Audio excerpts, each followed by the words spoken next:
graça e a paz do Senhor Jesus seja com cada um de vocês, amém? Quantos estão aqui felizes com o Senhor Jesus? Levante a mão bem alto aí, digam glória a Deus, digam aleluias e digam amém. Já abra a sua Bíblia comigo no livro de Êxodo, segundo livro da Bíblia Sagrada. Nós vamos ler o capítulo 1 e o versículo 8. E depois nós vamos ler o capítulo 3, o versículo 7 e o versículo 8. Êxodo capítulo 1, versículo 8, está escrito assim: Depois levantou-se um novo rei sobre o Egito, que não conhecera a José. Capítulo 3, versículos 7 e 8. E disse o Senhor: Tenho visto atentamente a aflição do meu povo que está no Egito, e tenho ouvido o seu clamor por causa dos seus exatores, porque conheço as suas dores. Portanto, desci para livrá-lo da mão dos egípcios e para fazê-lo subir daquela terra a uma terra boa e ampla, uma terra que mana leite e mel, ao lugar do cananeu e do eteu, e do amorreu e do ferezeu, e do eveu e do jebuseu. Amém, irmãos? Que todos digam graças a Deus. Podem se assentar em nome do Senhor Jesus. Aleluias. Coloque a sua mão direita sobre a altura de seu coração por um instante. Toda a igreja, por um minuto, feche os seus olhos aí na presença de Deus. Peça a Deus agora que Ele venha preparar o teu coração para receber esta palavra. Peça a Deus agora que Ele venha estar usando a boca do pregador, que Ele venha estar usando a vida do mensageiro, para que não seja o homem a estar falando nada aqui hoje, mas que venha ser o Espírito Santo de Deus a estar usando a boca do homem, e a estar falando não aquilo que eu e você queremos ouvir, mas aquilo que nós precisamos ouvir nesta noite, para sairmos daqui mais do que abençoados pela presença e pelo poder de Deus. Meu querido Deus e meu Pai Todo-Poderoso, meu Deus amado, aqui estamos mais uma vez diante da Tua presença, Senhor. E diante da Tua presença eu venho colocar a minha vida mais uma vez em Tuas mãos. Venho lhe pedir que pela Tua misericórdia e graça o Senhor use a minha vida nesta noite. Eu quero, meu Deus, que o Senhor venha estar me usando inteiramente à Tua disposição. Que o Senhor possa estar falando com esta igreja mais uma vez, meu Pai. Porque eu sei que a Tua voz tem o poder de estar trazendo a cura, de estar trazendo a libertação. Eu sei que a Tua palavra, meu Deus, ela não pode voltar vazia, mas ela sempre se cumpre no objetivo e no propósito pelo qual ela é mandada, Senhor. Então fala conosco aqui nesta noite, nós daremos toda a glória ao Teu nome. Meu Pai, que cada um de nós sejamos preparados para estarmos ouvindo a Tua voz. Que cada um de nós possamos ter o nosso coração, meu Deus, aberto para receber o que o Senhor vai liberar aqui hoje. Que a Tua palavra venha falar aos nossos corações, e que a Tua palavra vá e se cumpra no objetivo pelo qual ela será mandada, em o nome do Senhor Jesus. Amém, Senhor, e graças a Deus. Amém, igreja? Quantos acreditam que esta que nós lemos é a palavra do Senhor? Levante a sua mão bem alto aí, digam glória a Deus, digam aleluias e aplaudam mais uma vez bem forte, adorando o nome de Jesus. Aleluias, glória a Deus. Amém, igreja? Irmãos, mais uma vez, é com muita alegria que nós estamos nesta noite de domingo, aqui reunidos diante da presença do nosso Deus, o Deus que tudo pode, que nenhum dos seus planos podem ser frustrados. Nós estamos no mês de abril, e o mês de abril é o mês das causas impossíveis. É o mês em que nós estaremos colocando diante de Deus tudo aquilo que nós não podemos resolver, todas aquelas causas que têm sido difícil demais para nós, todas as áreas das nossas vidas nas quais estamos sendo injustiçados. Nós vamos estar entregando nas mãos de Deus nessa noite, e nós vamos estar declarando, profetizando, orando. E eu creio que o nosso Deus, que já se faz presente aqui em nosso meio, Ele vai fazer o impossível se tornar possível. Eu creio que cada um de nós nesta noite vamos sair daqui glorificando e exaltando o nome do Senhor Jesus. Quem crê, bata a palma e dá glória. Aleluia! Louvado seja o nome do Senhor. Eu quero hoje estar falando com vocês sobre o Deus que ouve, o Deus que vê e o Deus que conhece as suas aflições. Eu acredito que todos nós que estamos aqui nesta noite, nós enfrentamos algum tipo de aflição na vida. Nós enfrentamos algum tipo de adversidade na vida. O próprio Davi, no Salmo 46, no versículo 10, ele declarou que muitas são as aflições do justo. Davi não está falando das aflições de alguém que não conhece a Deus, de alguém que não serve a Deus. Davi não está falando da aflição de alguém que não é fiel a Deus, não. Davi está falando da aflição do justo. Ele diz que muitas são as aflições do justo. Mas ele completa dizendo que o Senhor o livra de todas. Por mais que nós temos aflições, nós temos que acreditar no Deus que dá o livramento. O Senhor Jesus, no Evangelho de João, no capítulo 16, Ele falou que nesse mundo nós teríamos aflições, mas Ele completou dizendo: tende bom ânimo, porque eu venci o mundo. O Senhor Jesus, Ele venceu para que eu e você viéssemos também ter vitória diante da presença dEle. E nesta noite de hoje eu quero estar falando com vocês sobre o Deus que vê, o Deus que ouve e o Deus que conhece as nossas aflições. Esse Deus, através da palavra que nós acabamos de ler nesta noite, Ele está se revelando ou se manifestando diante do seu povo Israel.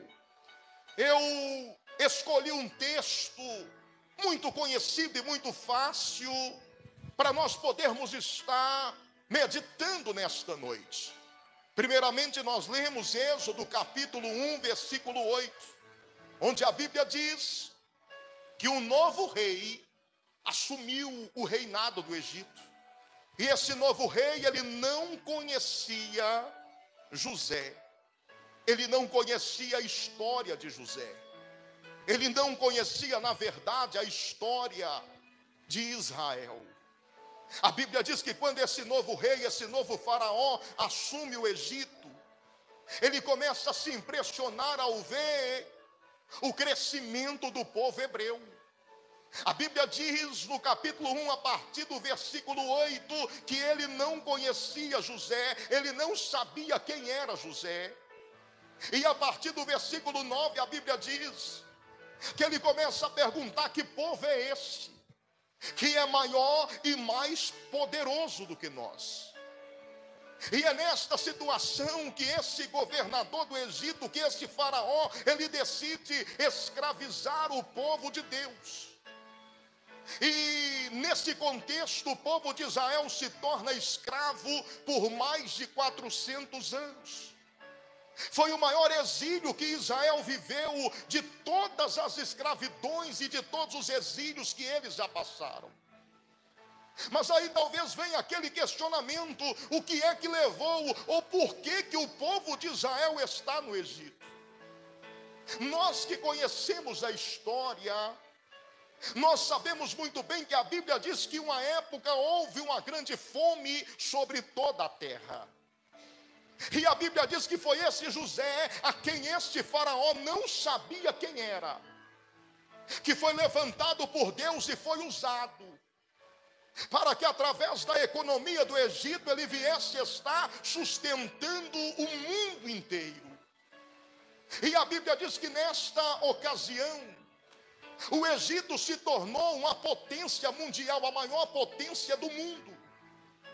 Faraó se tornou o primeiro homem de toda a terra, o homem mais importante do mundo. José se tornou o segundo homem mais importante do mundo, porque o próprio Faraó, quando nomea José para ser governador e coloca o anel no dedo de José, ele diz: acima de você será somente eu. Então ali José se torna o segundo homem de todas as nações da terra. E a história de José se torna conhecida. A maneira que ele governava, a maneira que ele administrava, a maneira que ele fez o Egito prosperar, a maneira que ele fez o Egito se tornar reconhecido em todo o mundo. E a Bíblia diz que como havia fome em toda a terra, os hebreus começaram a descer para o Egito para estarem buscando alimento. E a Bíblia diz que dentre esses hebreus que descem ao Egito para buscar comida, desce também a família de José. Cerca de 70 pessoas. A princípio a intenção deles era simplesmente estar buscando alimento e retornando para a sua nação. Mas só que a Bíblia diz que José prepara um lugar para que eles viessem permanecer ali. José prepara para eles uma terra onde eles começam a plantar e a colher. Daí a pouco eles se estabelecem naquele lugar. E quando eles se estabelecem no Egito, eles começam a crescer de maneira absurda. Mas por que eles estão crescendo tanto? Porque lá atrás Deus havia feito uma promessa a um homem chamado Abraão. Você lembra do capítulo 12 de Gênesis, quando Deus chama Abraão e fala com ele: sai da tua terra, do meio da tua parentela, e vai para um lugar onde eu te mostrarei, e ali eu farei de ti uma grande nação.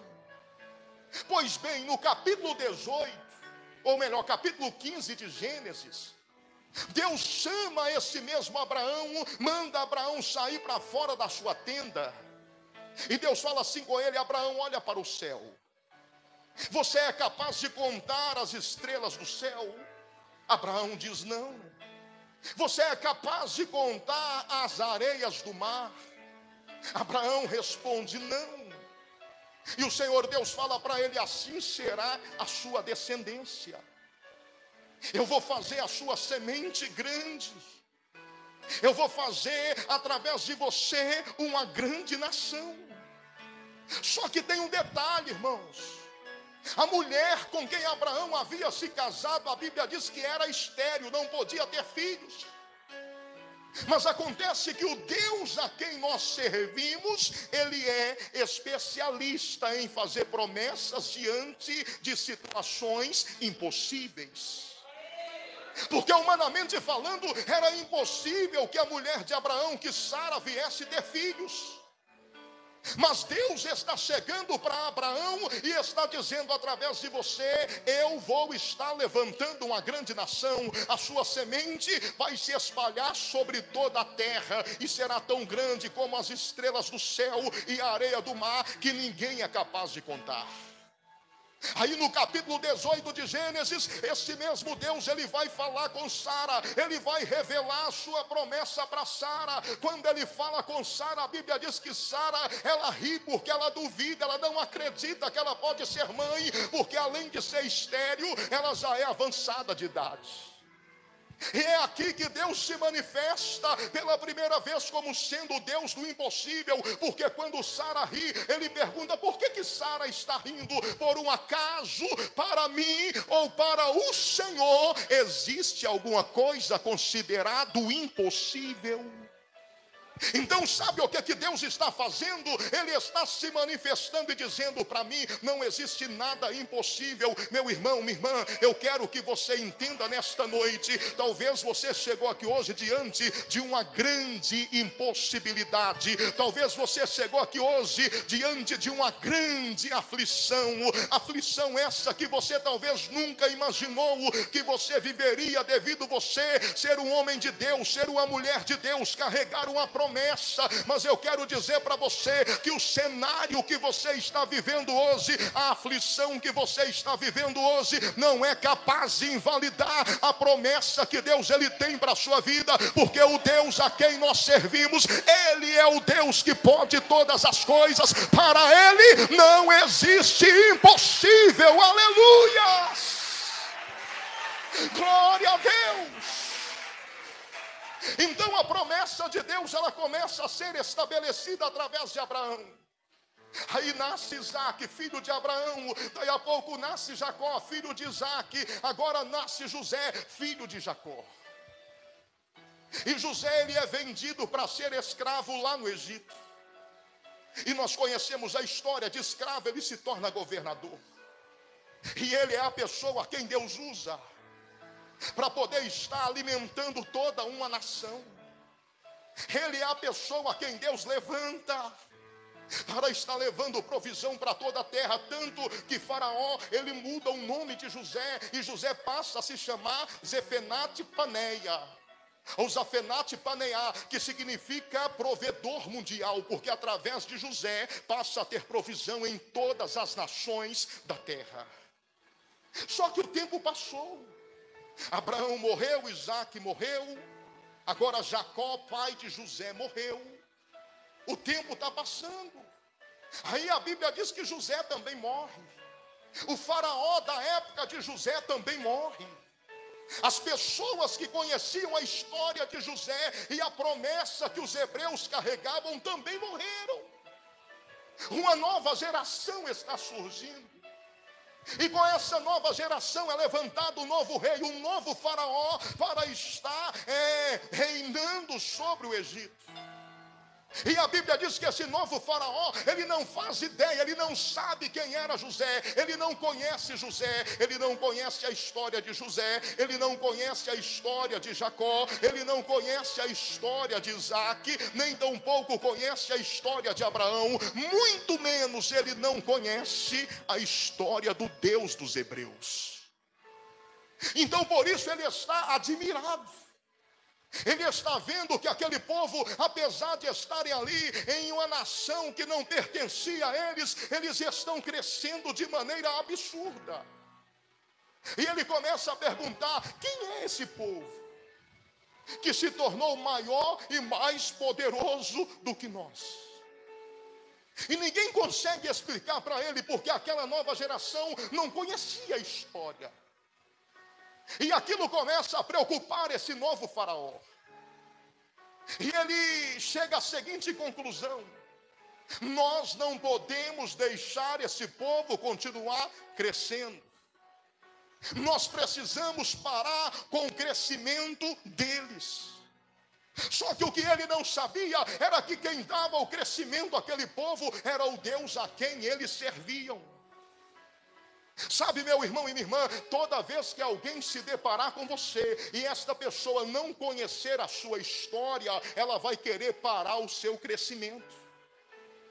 Tem gente que olha para você, não sabe nada da sua vida, e quando vê você sendo honrado, quando vê você crescendo, quando vê você se destacando, tenta te parar. Porque não sabe de onde você saiu, de onde você veio. Porque nunca viram quantas lágrimas você já derramou diante da presença de Deus. Porque talvez estão achando que você começou agora, que você surgiu agora, que foi agora que você começou a trabalhar, que foi agora que você começou a lutar. Mas o que eles não sabem é que você já tem uma história com Deus Todo-Poderoso, que Deus já tem uma história contigo. O que eles não sabem é que quem está te dando crescimento é o Deus Criador dos céus e da terra. Aleluia! Glória a Deus. Agora escute, esse faraó então ele decide que vai parar o crescimento de Israel. Esse povo não pode continuar crescendo e se fortalecendo, porque senão eles vão se tornar muito maior do que nós. Na verdade eles já são maiores, mas se eles se tornarem muito maiores do que nós, eles vão nos escravizar. Então, ao invés deles nos escravizar, nós vamos escravizá-los primeiro, porque afinal de contas eles estão em nossas terras, em uma terra estranha. O que é que esse faraó faz? A Bíblia diz que ele aumenta a carga de trabalho dos hebreus, porque ele imagina que se ele colocar uma pressão muito forte sobre eles, eles vão parar de crescer. Então ele pega os hebreus e coloca os hebreus para serem construtores no Egito, para estarem trabalhando para eles. E até então tudo bem. A Bíblia diz que quanto mais os hebreus, o povo de Israel, quanto mais eles são apertados, quanto mais Faraó aperta eles, mais eles crescem.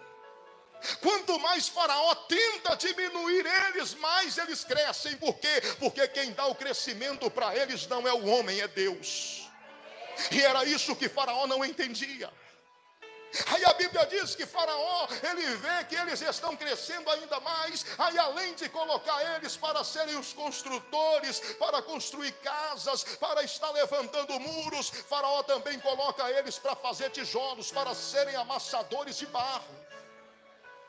E assim só vai aumentando a carga de trabalho deles, a ponto de estarem colocando eles na escravidão. E o trabalho é tanto que eles não têm tempo nem sequer para respirar. Eles não têm fôlego, eles não têm folga, mas continuam crescendo. Aí a Bíblia diz que Faraó decide estar matando todos os homens recém-nascidos. Nós conhecemos a história. E é nesse contexto que Moisés ele nasce. Ele é escondido pela sua mãe, é colocado em um cesto de junco, é colocado nas águas. É encontrado pela filha de Faraó, é levado para o palácio. E ali ele cresce como sendo um príncipe, como fazendo parte do Egito. Mas só que dentro dele corria o sangue dos hebreus. E sobre ele estava um propósito, que era o propósito de ser o libertador de Israel. Aí o tempo vai passando. Moisés, quando já é adulto, a Bíblia diz que ele fere, ele mata um egípcio. Ele esconde o corpo daquele egípcio e ele foge. E naquela fuga, a Bíblia diz que ele vai trabalhar para um homem chamado Jetro. Ele se casa com a filha de Jetro. A Bíblia diz que ele se torna pastor de ovelhas. E todos os dias ele leva essas ovelhas nos melhores lugares para estarem pastando. A Bíblia diz que em um desses dias, se você pegar o capítulo 3, no versículo 23, capítulo 2, versículo 23, melhor dizendo, ali a Bíblia diz que esse faraó que oprimia tanto o povo, ele morreu. Antes de ser levantado um novo faraó, esse povo teve fôlego. Ou seja, eles tiveram um tempo de descanso. Nesse tempo de descanso, a Bíblia diz que eles clamaram ao Senhor e o Senhor ouviu o clamor deles. Enquanto aquele faraó estava vivo, a carga de trabalho era tão grande que eles não tinham tempo nem para clamar a Deus. E com isso eles começaram a se esquecer de como Deus a quem eles serviam era grande. Eles também começaram a se esquecer de quem era Deus. Por quê? Porque eles não tinham tempo de orar, eles não tinham tempo de buscar, eles não tinham tempo de clamar. Mas quando o faraó morreu, eles tiveram fôlego, eles tiveram a folga. E nesse fôlego que tiveram, a Bíblia diz que eles clamaram ao Senhor e o Senhor os ouviu. Quando o Senhor ouve o clamor deles, está escrito que Deus se lembra da promessa que ele tinha feito para Abraão lá atrás. Deus se lembra do concerto, da aliança que ele tinha com Abraão. E nesse tempo Moisés, ele já está lá no Monte Horebe, ele já está ali levando o rebanho do seu sogro para estar pastando. E é nesse contexto que a Bíblia diz que Deus, ele se manifesta no meio daquela sarça. Moisés, quando ele vê aquela sarça pegando fogo, a princípio ele não dá muita importância, porque naquele tempo e no lugar onde ele estava, aquilo era normal. Ele estava no deserto, um calor muito grande. A sarça é um pequeno arbusto que é muito seco, e era normal, devido ao calor, vinha a combustão e aqueles pequenos arbustos pegavam fogo. Mas só que naquele dia algo diferente aconteceu, porque a Bíblia diz que a sarça, ela pegava fogo, ela se queimava, mas ela não se consumia. Então Moisés, ele está ali cuidando das ovelhas, mas aquilo está chamando a atenção deles. E quando ele olha e percebe que a sarça está se queimando, mas não se consome, ele diz assim: eu vou me virar para contemplar esta maravilha. Quando ele se vira, ele diz: eu vou me aproximar para ver de perto esta maravilha. Quando ele começa a se aproximar do meio da sarça, uma voz começa a falar com ele, é Deus falando. E Deus diz para ele: Moisés, tire a sandália dos seus pés, porque o lugar onde você está pisando é lugar santo. Deus está mandando ele tirar a sandália dos seus pés. Aquelas sandálias que ele estava calçado representava ainda o Egito que ele estava carregando, e Deus estava dizendo: para você se aproximar, você tem que se desfazer de algo que você ainda carrega. Uma coisa interessante também é que a Bíblia diz que Moisés, ele se vira para poder estar contemplando aquela maravilha. Significa que ele estava em outra direção, ele estava indo em uma direção diferente, mas quando ele vê a manifestação de Deus, ele fala: eu vou me virar e eu vou contemplar, ou seja, eu vou mudar a direção na qual eu estou indo. Sabe o que eu quero que você entenda nesta noite? Muitas das vezes, para eu e você podermos contemplar as maravilhas de Deus, nós temos que mudar a direção que nós estamos andando, nós temos que nos virar, nós temos que mudar de direção, nós temos que nos converter, porque se converter é isso, se converter é mudar de direção. Se converter, você está indo ao lado oposto. Está todo mundo indo para um caminho de pecado, de desobediência, de rebeldia, de infidelidade, mas eu vou no caminho diferente. Eu vou me virar, porque eu quero contemplar as maravilhas de Deus na minha vida. Eu quero viver o impossível de Deus na minha vida. Aleluia! Glória a Deus! Nós temos que entender que tem coisas que nós só vamos contemplar quando nós mudarmos de direção. Tem coisas que para nós vermos, nós temos que mudar de direção, nós temos que nos virar, irmãos. Às vezes você está olhando numa direção e Deus, ele quer que você olhe para outra. Às vezes você está andando em uma direção e Deus quer que você ande em outra direção. Mas quando você decidir mudar de direção, você tem que entender, vai ter algumas coisas na sua vida que você vai ter que abrir mão. Não adianta eu falar que me converti ao Senhor se eu continuo ainda carregando as mesmas coisas, se eu continuo ainda nas mesmas práticas. Porque conversão não é só você mudar de direção, é você mudar também de vida, é você mudar de prática. Aquele que mentia não minta mais, aquele que roubava não rouba mais. Entende? Então, de repente, seja exatamente diante desta situação que Deus fala com Moisés: Moisés, tire a sandália dos seus pés, porque o lugar onde você está agora é lugar santo. Você não pode continuar na minha presença carregando aquilo que ainda faz parte do Egito, que ainda te acompanha do Egito. Você quer se firmar na presença de Deus? Abra mão daquilo que ainda está te ligando às coisas do mundo.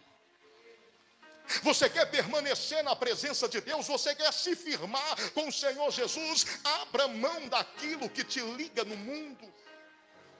Enquanto você não abrir mão, você não vai conseguir permanecer. Você pode ficar um tempo, mas daí a pouco vem o esfriamento, daí a pouco vem as tribulações da vida e você desanima. Porque tem algo que ainda está te prendendo nas coisas do mundo. Você tem que entender que hoje o lugar onde você está é um lugar santo. É um lugar estabelecido por Deus, e para você permanecer nesse lugar, você tem que abrir mão de tudo aquilo que te prende no seu passado de pecado. Você tem que abrir mão das coisas que te ligam no mundo. Então, foi isso, Deus, ele se manifesta para Moisés no meio da sarça. Moisés, ele muda de direção, ele se vira para contemplar as maravilhas de Deus. Quando se aproxima, Deus manda ele tirar a sandália dos pés, porque agora ele está no lugar santo. E quando ele chega perto, Deus se apresenta. Lembra que eu falei com vocês que as pessoas tinham se esquecido da história de Israel? As pessoas já não sabiam mais quem era José, quem era Jacó, quem era Isaac, quem era Abraão. A história dos hebreus tinham ficado esquecidos. E agora, quando Deus ele vai se apresentar para Moisés, como que ele se apresenta? Eu sou o Deus de Abraão, o Deus de Isaac, o Deus de Jacó. Eu sou o Deus da história que foi esquecida. Ô Moisés, a história foi esquecida, mas a promessa que eu fiz lá atrás, não, eu me lembrei que eu tenho uma aliança com Abraão. Está entendendo? E por que que Deus se lembra? Por que que Deus agora se manifesta para Moisés? Ele explica, Deus chega para Moisés e fala: eu vi atentamente a aflição com a qual o meu povo tem sido afligido. Eu ouvi o clamor do meu povo por causa da humilhação que os egípcios têm feito eles passar. E eu conheço cada um do sofrimento deles. Então Deus ele fala com Moisés: eu sou o Deus que vê, eu sou o Deus que ouço, e eu sou o Deus que conheço. Você consegue entender isso, irmãos? Às vezes nós estamos em uma situação tão complicada e nós achamos que Deus não está vendo, nós achamos que Deus não sabe da nossa situação, mas Ele sabe e Ele vê. Mas o que Deus está esperando para mudar a minha situação, pastor? Ele está esperando você clamar, porque não basta só Ele ver, não basta só Ele saber, Ele tem que te ouvir.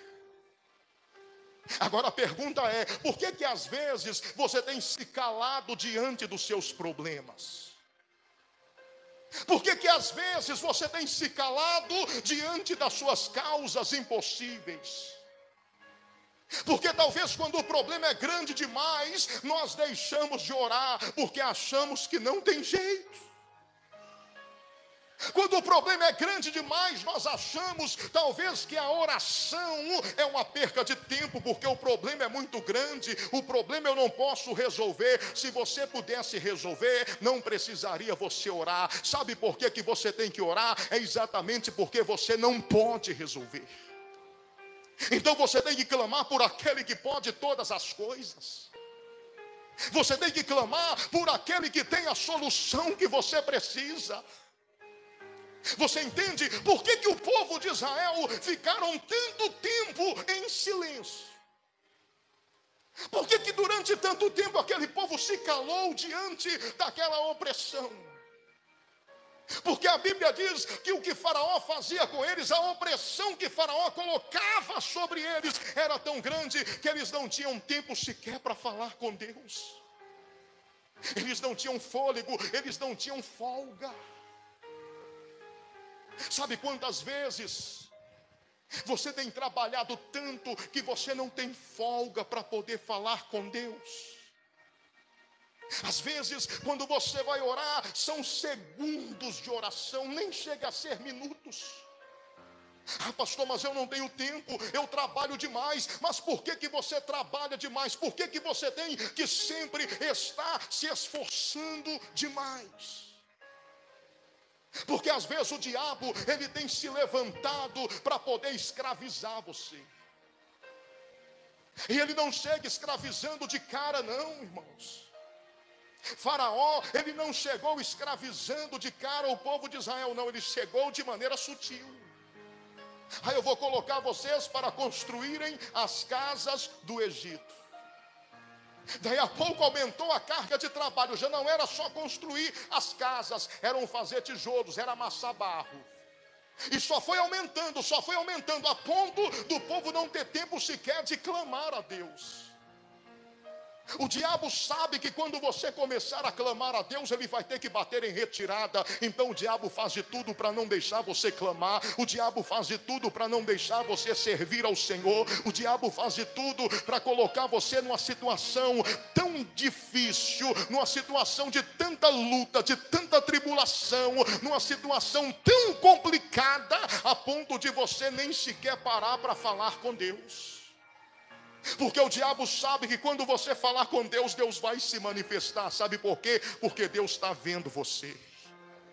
Porque Deus conhece a sua aflição. Deus está vendo tudo que o inimigo está fazendo com você. Deus está vendo a injustiça que você está sofrendo. Agora tudo que Deus quer é ouvir o teu clamor. Porque quando Ele ouvir o teu clamor, meu irmão e minha irmã, quando Ele ouvir o teu clamor, aí Ele vai descer, aí Ele vai vir para poder mudar a tua história no nome do Senhor Jesus. Pode adorar o nome do Senhor, aleluia! Nós estamos diante de um Deus que vê, que ouve e que conhece. Aí alguém pode falar assim, pastor, mas não é só Deus que ouve, vê e conhece os meus problemas, não. Tem muita gente que ouve, que vê e que conhece a minha situação. Porque eu desabafo com muita gente. Eu converso com os meus amigos.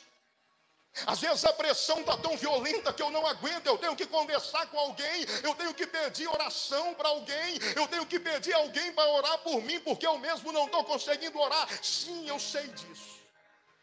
Eu sei que muitas pessoas têm visto os seus problemas, têm ouvido as suas lamentações, conhece a sua situação. Mas o que você precisa entender, meu irmão e minha irmã, que só existe um que pode descer para resolver esta situação. Só existe um que pode mudar essa história. E quem é Ele? É o Deus a quem nós servimos. Eu sei que muita gente conhece, muita gente te ouve, muita gente te vê, mas a única pessoa que pode descer para resolver é Deus. E tem situações que Ele tem que descer pessoalmente.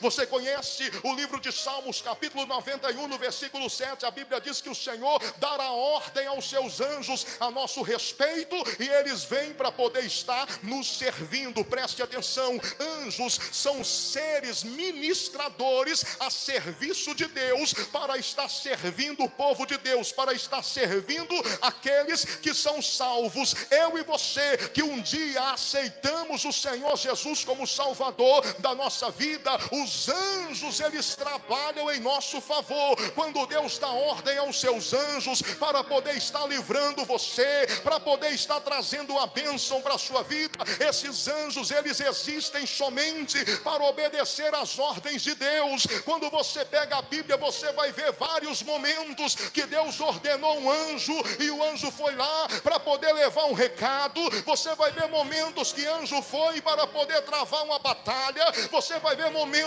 que Deus enviou anjo para fechar a boca dos leões. Você vai ver momento que Deus enviou um anjo através do clamor de um homem chamado Ezequias, e esse um anjo matou 185 mil homens do exército da Síria. Você vai ver momentos em que Deus, ele dá ordem ao seu anjo, e o anjo vem para estar servindo o servo de Deus. Mas aqui não, aqui Deus não mandou um anjo Aqui Deus não ordenou que Miguel fosse lá e fosse resolver o problema. Aqui Deus não mandou nenhum anjo para poder estar levando vitória. Não, não, não. Eu posso contemplar a palavra do Senhor e eu posso ver com os olhos da fé que aqui Deus, ele se levanta. E quando Deus se levanta, Deus, ele fala com Moisés. Ele diz: Moisés, eu vi a aflição do meu povo, eu ouvi o clamor do meu povo,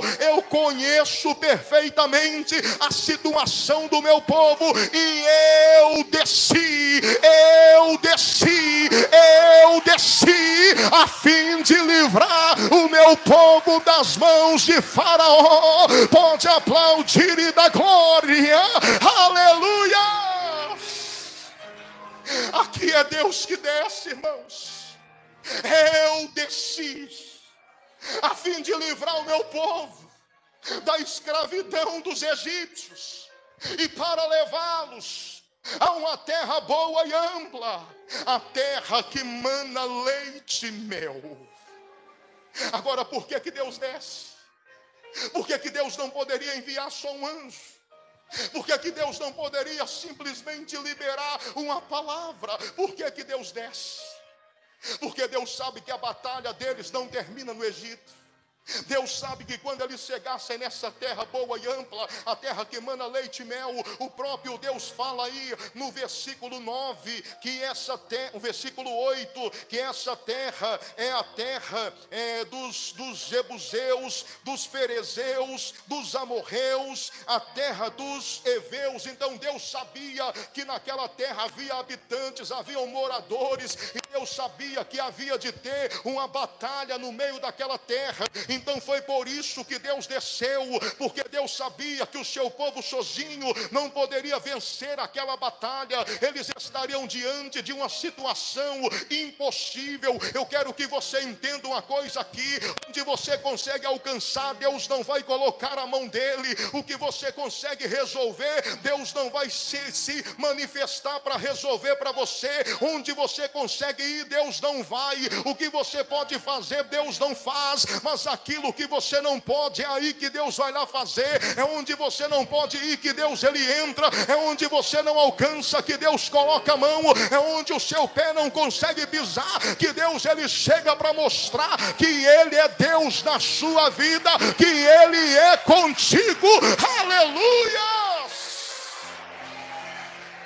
Escute e toma posse dessa palavra nessa noite. Você tem um Deus que se importa com você. Você tem um Deus que a todo momento está olhando para você, está ouvindo você, está conhecendo os seus problemas. Então nessa noite, tudo o que você precisa fazer é clamar por esse Deus. Eu não sei o que tem impedido você até hoje de clamar em favor de uma situação específica. Talvez tenha alguns problemas que nós oramos, outros nós nos desesperamos.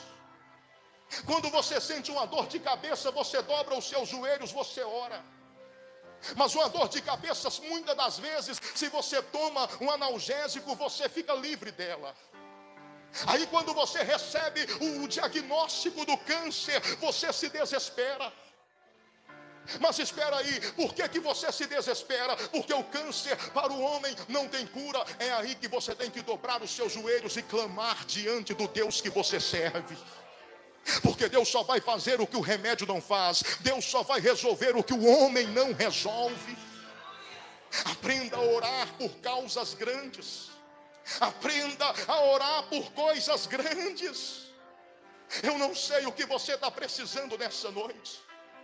Talvez tem causas na sua vida que já foram dadas como perdida. O homem chegou para você e falou: desista, porque essa causa já está perdida. Está perdida para o homem, para Deus não. Então experimente tirar essa causa da mão do homem e colocar na mão de Deus. Você vai ver que esse Deus que você serve é o Deus que tudo pode.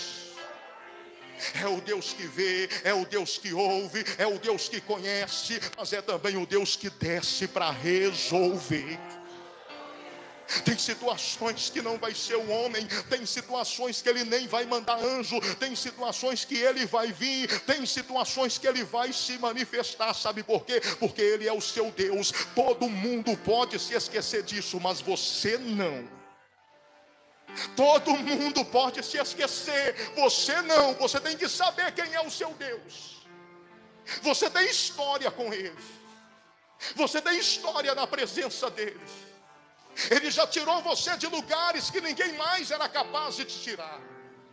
Ele já fez coisas por você que ninguém mais era capaz de fazer. Ele foi lá e fez. Ele é Deus. Ele continua sendo Deus. Eu não sei qual é a situação hoje, mas você vai se levantar aqui nessa noite. Você vai clamar a Deus nessa noite. O Deus que vê, o Deus que conhece, Ele vai te ouvir. Ele vai se lembrar da aliança que Ele tem contigo, pastor. Mas Deus se esquece? Não, meu irmão, Deus não se esquece. Quando a Bíblia diz que o Senhor lembrou, significa que Ele fez o seu povo se lembrar. Deus, Ele está te fazendo lembrar nessa noite que Ele tem uma promessa contigo. Deus está te fazendo lembrar nessa noite que Ele tem uma aliança contigo. Deus está fazendo você lembrar nessa noite que a solução do seu problema está a um clamor. Se você clamar e crer, Ele vai descer. E quando Ele descer, não tem faraó, não tem rei do Egito, não tem inferno, não tem Satanás. Quando Ele descer, Ele vai fazer você viver uma vida de vitória para a glória do Senhor Jesus.